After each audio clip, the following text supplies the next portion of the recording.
6:46 now, get ready. I mean, we're talking potentially inches of rain after today. Yeah, spread out over a couple of days, but it's going to be steady at times, heavy. So much so that we've got a flood watch that's going to kick in tomorrow night. So all those ahead of schedule trick-or-treaters for later on tonight, that was probably a good idea because we're going to stay dry today. We'll stay dry tonight. This is our St. Joseph East live weather bug camera in Lexington. There's not a lot to show. Temperatures are on the chilly side, but again, we've got a dry day today before the rain really starts to crank up starting tomorrow afternoon, tomorrow night. So let's get into it, talk about where we're headed. Temperature-wise is what you would expect this time of the year. We're in the 40s and 30s. You've got mid-30s south, low to mid-40s here in the Bluegrass, although you got a pair of 39s out towards Richmond, or I should say Mount Sterling and Moorhead. Here are the highs into the afternoon. We average much lower than this, and look at that. We may hit, if not exceed, 70 degrees. Stay in the 50s tonight, so we don't even cool off. And tomorrow is still hovering around the upper 60s to low 70s, but look what's happening. We're starting to cool down.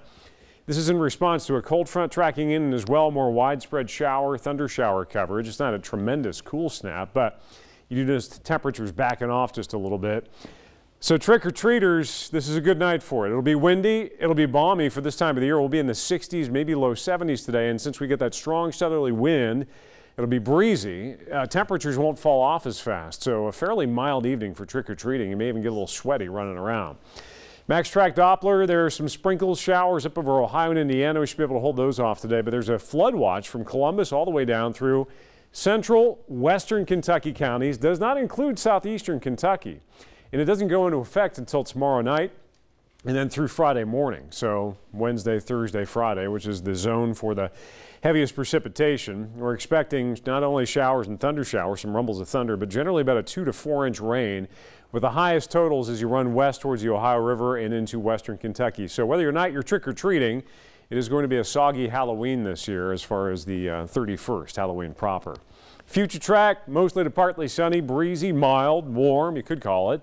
And then here comes the rain. This is Wednesday morning, still dry, but the rain will settle in and we'll have waves of it as this front slows.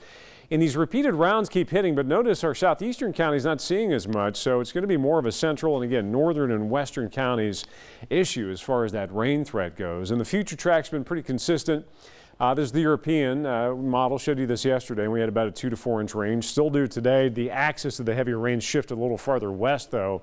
You notice how much lower the totals are in our eastern Kentucky county. So, upper 60s, mostly to partly sunny, breezy, and dry today. A day to take advantage of. We're partly cloudy, windy, mid 50s. That's all the farther we drop overnight. Tomorrow, still in the upper 60s, near 70, but the rain becomes more likely. We'll start to mix some thunderstorms in and as well start to see some heavier rain, and that'll continue on and off through your day Thursday. Pretty dreary couple of days and pretty soggy at that.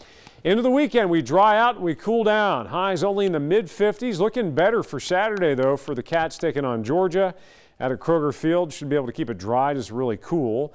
I believe that one's an afternoon game. And then, of course, the most wonderful time of the year coming up Sunday is daylight saving time finally comes to an end.